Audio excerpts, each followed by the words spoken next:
কোৰ্টে এগৰাকী ব্যক্তিক জামিন প্ৰদান কৰাৰ পাছত এনেকে লাগি থাকে নেকি মুখ্যমন্ত্ৰীয়ে? আৰু সেইটোনো কি অপৰাধ হ'ল আপোনালোকে কওকচোন বাৰু। চিক্ৰেটলি মাৰিলে বেলেগ কথা, কিন্তু আইনে নিদিয়ে আপোনাক। আইনে দিলৱাৰ হুছেইন মজুমদাৰ ডাক ক্ৰছ কাৰেণ্টৰ এগৰাকী জ্যেষ্ঠ সাংবাদিক, তেখেতক খতম কৰিবলৈ আপোনাক নিদিয়েতো। আইনৰ ভিতৰত থাকি দিলৱাৰ হুছেইন মজুমদাৰক আপুনি খতম কৰিব নোৱাৰে, আপোনাক খতম কৰিব নিদিয়ে। আপুনি গুলিয়াই মাৰিব লাগিব, তেতিয়াহে তেওঁ খতম হ'ব। মানে আপোনাক আইনে সেই পাৰ্মিশ্যন দিয়া নাই, সেই কথা জনালে দেখোন অৰ্ডাৰটোত, যে যি ধৰণে আপুনি এগৰাকী নিৰ্ভীক নিৰপেক্ষ সাংবাদিকক প্ৰশ্ন সোধাৰ অপৰাধত মুখ বন্ধ কৰিবৰ কাৰণে জেলত যে পঠিয়ালে, সেই পাৰ্মিশ্যনটো আপোনাক নিদিয়ে কোৰ্টে। কিয় কৈ আছে এই কথাবিলাক এনে মিছামিছিকে? দিলৱাৰক মানে বধিবৰ কাৰণে হিমন্ত বিশ্ব শৰ্মা মুখ্যমন্ত্ৰী এজনৰ মুখত সেই কথা শোভা পায় নেকি? সেই কথাটো কওক আপোনালোকে। কি কথা কৈ আছে তেওঁ আচলতে? মুখ্যমন্ত্ৰী এজনৰ আসনৰ মৰ্যাদা আছেনে নাই বাৰু? আইনে কি ক'লে? আইনে ক'লে যে দিলৱাৰ হুছেইন মজুমদাৰক যি ধৰণে আপোনালোকে ভুৱা গোচৰ তৰি তেওঁৰ মুখ বন্ধ কৰিবৰ কাৰণে পোতাশালত যে দিছে, সেইটো অন্যায় হৈছে বুলি কৈছে নাই আইনে? আইনে আপোনাক সেই অনুমতি দিয়া নাই। দিলৱাৰ হুছেইন মজুমদাৰক বধিবৰ কাৰণে আপোনাক অনুমতি নিদিয়ে আইনে। আপুনি তেওঁক চিক্ৰেটলি মাৰিলে বেলেগ কথা, কিন্তু আইনে নিদিয়ে আপোনাক। আইনে দিলৱাৰ হুছেইন মজুমদাৰ ডাক ক্ৰছ কাৰেণ্টৰ এগৰাকী জ্যেষ্ঠ সাংবাদিক, তেখেতক খতম কৰিবলৈ আপোনাক নিদিয়েতো। কিয় এনেকে কৈ থাকে বাৰু? মানে এগৰাকী মুখ্যমন্ত্ৰী আচলতে মান মৰ্যাদা বোলে বস্তুটো আছে।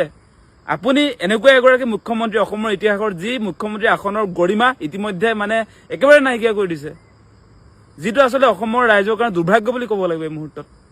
গতিকে এনেকৈ চাওক আপোনালোকে যে কোৰ্টত যিটো কেছ ইতিমধ্যে গুচি গৈছে, কোৰ্টে দিলৱাৰ হুছেইন মজুমদাৰক জামিন প্ৰদান কৰিছে। সেই গোচৰটো যে অন্যায়ভাৱে দিলৱাৰ হুছেইন মজুমদাৰৰ বিৰুদ্ধে আক্ৰোশমূলকভাৱে আচলতে চৰকাৰে ব্যৱস্থা গ্ৰহণ কৰিছিলে, সেই কথা বতৰাবিলাকতো কৈছে। ইয়াৰ পাছত হিমন্ত বিশ্ব শৰ্মাই কিহৰ ভিত্তিত, কি কাৰণে আচলতে তেওঁ এনেকে কৈ আছে? এতিয়া আইনৰ ঊৰ্ধত নেকি হিমন্ত বিশ্ব শৰ্মা? তেনেহলে আপুনি আইনটো কৈ দিয়ক, যে কোৰ্টক কৈ দিয়ক কোৰ্ট নালাগে, মই যি ক'ম সেইটোৱে কোৰ্ট হ'ব লাগিব। আপুনি ৰুল অফ ল সেই কথাটো কোৰ্টক কৈ দিয়ক। আপুনি এনেকৈ মানুহক ব্লেকমেইল কৰি নাথাকিব। আপুনি সাম্প্ৰদায়িক ৰাজনীতি কৰিবৰ কাৰণে এই কাম কাজবিলাক কৰি আছে, আমি বস্তুটো বুজি পাইছিলো। ২৬ত নিৰ্বাচন আছে, এগৰাকী মুছলমান সাংবাদিকক পাই গ'ল, কিন্তু সাংবাদিকজন কিন্তু নিৰ্ভীক নিৰপেক্ষ দেই। মুছলমান হলেও সেই মানুহজনৰ পক্ষত কিয় আছে অসমৰ ৰাইজ? যে দিলৱাৰ হুছেইন মজুমদাৰ এগৰাকী নিষ্ঠাবান সংবাদকৰ্মী, তেখেতৰ পক্ষত অসমৰ ৰাইজ কিয় আছে? কথাটো বুজি লওক আপোনালোকে। যে এতিয়ালৈকে দিলৱাৰ হুছেইন মজুমদাৰৰ বিৰুদ্ধে তেনেকুৱা কোনো ধৰণৰ এলিগেশ্যন নাই। আপুনি যিবিলাক কথা কৈ আছে, এগৰাকী দুৰ্নীতিগ্ৰস্ত সাংবাদিক নহয়।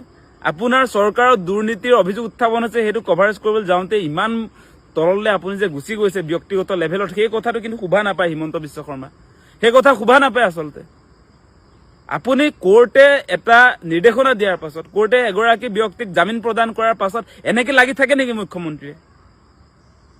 আৰু সেইটোনো কি অপৰাধ হ'ল আপোনালোকে কওকচোন বাৰু। এপেক্স বেংকৰ দুৰ্নীতি কেলেংকাৰীৰ অভিযোগ উত্থাপন হৈছে, অভিযোগটো মিছা বুলিওতো কোৱা নাই, অভিযোগটো সঁচা বুলি আপোনাৰ এপেক্স বেংকৰ যিজন অধ্যক্ষ বিশ্বজিৎ ফুকনেতো কৈ আছে যে ৰাজেশ বাজাজ নামৰ মানুহজনে 20 কোটি টকা লৈ গৈছে। সেই কথাটো তেওঁ অপেনলি কৈ আছে দেখোন, আৰু সেই কথাটো